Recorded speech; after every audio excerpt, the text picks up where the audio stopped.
새롭게 오픈하시는 원장님들께서, 초보 원장님들께서 너무 기초적인 어떤 실수를 하시는 경우들을 좀 봤어요. 좀 안타까운 생각이 좀 들어서, 우리 아트스타 플랜을 하지 않으시더라도 이 정도는 조금 알고 교육원을 차리셔야 될 것 같다는 생각이 들어서 우리 곽찬정 원장님께 SOS를 쳤습니다. 최근에 이제 오픈하신 지 얼마 안 되셨거든요.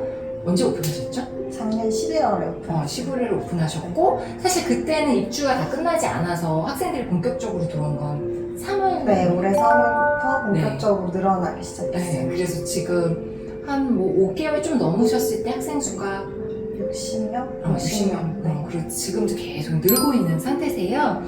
이제 그 무렵에 제가 늘봄 때문에 우리 원장님들께서 너무 고민들이 많으셔가지고 원장님은 좀 어때요? 했더니 힘들어 죽겠어요 하셔가지고 너무 걱정돼서 왜 힘든데? 그랬더니 원장님이 뭐라고 하셨더라고요. 애들이 많아서.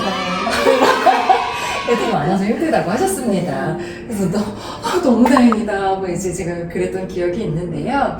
그러면 단기간에 이렇게 애들이 많아서 힘들어지려면 네.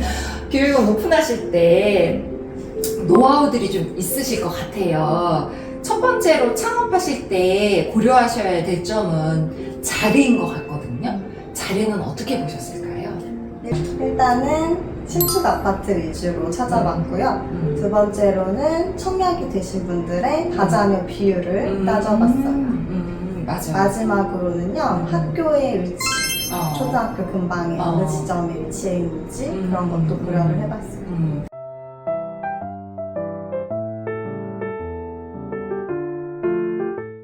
그래서 이때 자리가 좀 어떠냐고 저한테 물어보셨었어요. 네. 그래서 제가 와서 봤더니 세대수가 많지는 않았는데 딱 다자녀인 거예요. 그래서 다자녀면은 해볼만 하겠다 이제 말씀을 드렸었고, 그다음에 사실 학교 같은 경우는 이제 우리 원장님 자리는요 신축이기 때문에 학생 수를 알 수가 없어요. 알 수가 없는데 이제 이런 자리가 아닌 이미 자리가 좀 잡혀 있는 곳으로 들어가실 때는요 학생 수가 한 600~700명은 돼야 초등학교에 그 정도는 돼야 기본적으로 좀 수강생 수가 좀 확보가 되십니다. 이거 참고로 제가 팁 드릴게요.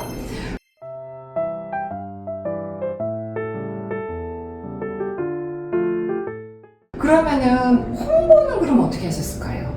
홍보는 아트스타 과천점 이름으로 블로그랑 인스타를 개설했고요. 네. 플레이스 등록, 네이버 플레이스 등록을 네. 하면서 사진 같은 거 업로드 추가적으로 해줬어요. 제 그때 기억에 블로그 세팅은 일단 기본이니까 블로그를 참 잘 쓰셨어요.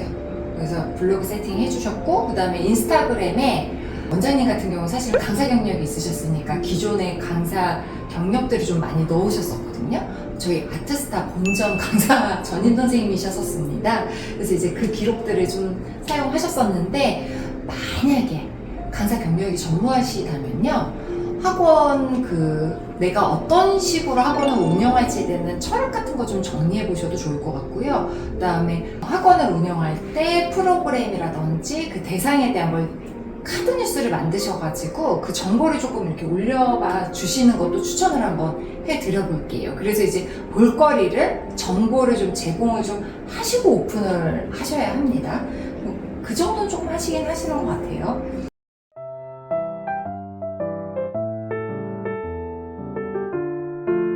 자, 그 다음에 학부모 설명회도 하셨었죠? 네, 맞아요. 학부모 설명회 이제 제가 설명회 여신이라는 별명이 원장님들 사이에서 좀 있습니다. 그래서 이제 설명회 해드리고, 학생들이 이제 그 자리에 온 친구는 이제 거의 등록할 수 있게 많이 도와드리는데, 사실은요, 제가 이제 설명회 때 그런 생각이 들어요. 내가 아무리 이렇게 멋지게 우리 철학이나 이런 것들을 다 설명을 해드려도 원장님이 그거를 운영 못 하시면 내가 거짓말한 게 되는데 이런 걱정이 될 때가 있어요. 근데 이제 우리 곽찬정 원장님 같은 경우는 정말 진심으로 자랑을 막 할 수가 있었습니다. 이제 수업 능력에 대한 자신감이었어요. 그러면 이제 학원장이 되려면 어떤 능력들을 좀 갖추고 있어야 될까요?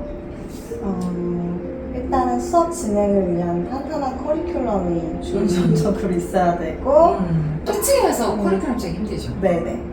수업도 해야 되고 아이들 케어도 해야 되고 상담도 해야 되고 그냥 전체적인 운영을 하는 상황에서 커리큘럼까지 만들기에는 체력적으로도 너무 소비가 클 것 같고요. 사실 원장님 커리큘럼 짜는 능력이 되세요. 왜냐하면 저희 본전 강사셨기 때문에 저희 본전은 그것까지 다 됐었거든요. 강사 선생님께서 뭐 샘플 작업도 되게 멋지게 다 하시고 하시는데 이제는 강사 선생님이 아니고 학원을 운영하셔야 되니까. 그리고 요즘은 교육 방식이 옛날이랑 달라요. 옛날엔 펜젤 도화지 그림만 그리면 됐었는데 지금은 유치부, 초등 저학년, 초등 고학년, 그리기, 공작 뭐 다양한 분야를 해야 하다 보니 1인 원장님이 잡기가 조금 버거운 면이 없잖아 있죠. 그래서 원장님께서는 이제 아무래도 이제 프랜차이즈를 커리큘럼 부분에서 선택을 하셨고 그 다음에 커리큘럼 말고 그 다음번에 뭘 좀 체크를 해야 될까요? 학부모님들과 상담하는 능력 중요한 것 같고요. 그리고 아이들이랑 소통하는 능력이랑 수업 때 융통성과 순발력 그렇죠. 그런 걸 다 갖추고 있어야지만 맞아요. 맞아요. 우리 원장님께서 사실 강사 생활을 하실 때 학부모님 상담도 하셨었어요. 그러니까 상담은 제가 했고 이제 응대를 하셨었죠. 네. 너무 잘하셨죠. 그다음에 아이들 가르치는 직업은 순발력과 융통성이 조금 많아야 되는데 그 부분에 있어서도 워낙에 좀 탁월하셨습니다. 그래서 그런 걸 좀 마음가짐을 가지고 준비를 좀 하시고 학원을 좀 오픈을 하셔야 될 것 같긴 합니다. 그러니까 이제 조금 학원 운영이 힘들어서 이제 전화 오신 원장님께서 보면 커리큘럼 짜는 것부터 힘들어하시고 그 다음에 학부모님 상담 못하겠어서 그것 때문에 너무 정말 힘들어하세요. 사실 상담 자료도 좀 준비가 되어 있으셔야 되거든요. 네, 맞아요. 아트스타에서 사실 상담 자료 기본적인 건 드리지만 그럼에도 불구하고 원장님께서는 어떤 상담을 어떤 마음가짐을 가지고 상담을 하실까요? 일단 아트스타의 전체적인 교육 철학 같은 거라든지 지도 내용, 교육 방식을 다 숙지하고 그걸 잘 전달드리게끔 상담을 해야 되고요. 그리고 이제 어머님들이 원하시는 방향성을 파악을 잘 하고 안내를 드리면은 어머님들이 선택하실 수 있게끔. 맞아요. 이때 저는 사실 조금 25년 차 원장으로서 팁을 좀 드리면 요 어머님이 1학년 때 대생소미 원한다고 딸려가시고 저 어머님이 우리 애는 만들기만 했으면 좋겠어 해서 딸려가시고 하시면 돼요. 우리는 이런 거 가르칠 겁니다를 정확하게. 그리고 원장님들은 미대 나오신 전문가들이시잖아요. 전문가인데 비전문가인 학부모님들께 그 전문적인 지식을 먼저 일단 좀 사실 학부모 상담하실 때 교육도 좀 하셔야 돼요. 하시고 이런 맥락하에 우리는 이렇게 수업을 합니다. 아동의 발달 단계 하에 이런 커리큘럼을 짰고요. 그래서 꼭 필요한 교육이기 때문에 그리고 이 시기에 맞는 교육이기 때문에 이런 수업을 합니다라고 말씀을 드리고 선택하기에 하셔야 나중에 안 딸려 다니세요. 학생들 이렇게 쭉 놓고 커리큘럼대로 진행 못 하시고 이 어머님이 이거 원해서 이거 하고 저 어머님 저거 원해서 저거 하시면 정말 수업이 엉망진창이 되잖아요. 그래서 운영해보신 분들은 공감하실 것 같아요. 그래서 좀 자신감 있게 하시려면 이런 준비들이 좀 상담하실 때 되어 있으셔야 할 것 같습니다.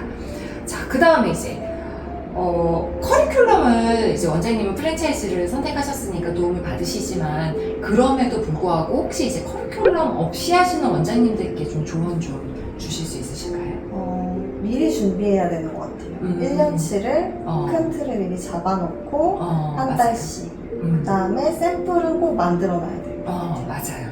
저도 그거 되게 강조해요. 우리는 이제 워낙에 이제 손발이 맞은 사람들이라 저희는 한 달치씩 샘플 작업 싹 하고 교환 이렇게 다 보고 나서 선생님들께서 싹 하고 이거 애들이랑 수업할 때 뭐가 문제가 생길 것 같다는 미리 체크 다 했었잖아요.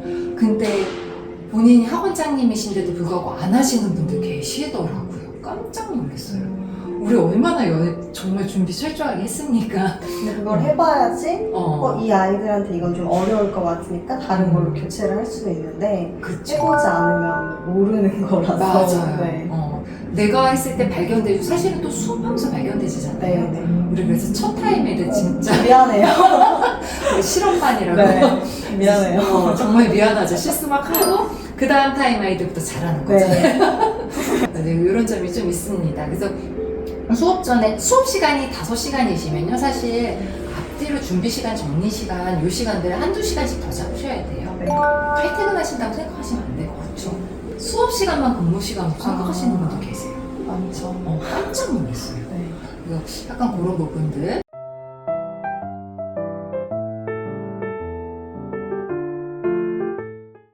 그래요. 근데 제일 중요한 건 아무래도 학생들을 사랑하는 마음이겠죠. 맞아요. 우리 애들 되게 예뻐하셔야 되고, 진짜. 아이가 예쁘지 않은데 이 직업 하시는 건 비추입니다.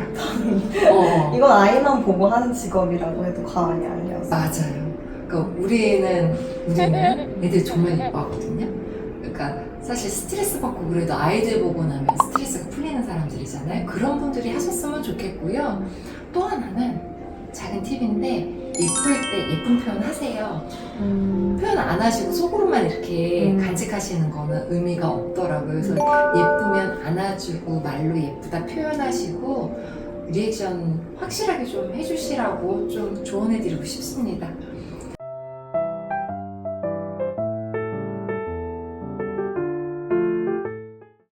자, 이 정도 정보면 좀 학원 오픈하셔가지고 실패 확률이 조금 줄어드실 것 같지요. 네. 저희들 이야기가 조금 총 원장님들께 도움이 좀 되셨으면 좋겠습니다. 그렇게 해서 창업을 하셔서 잘 운영을 하시다가 교육 업그레이드 시키시고 싶으시면 그때 아트스타 분들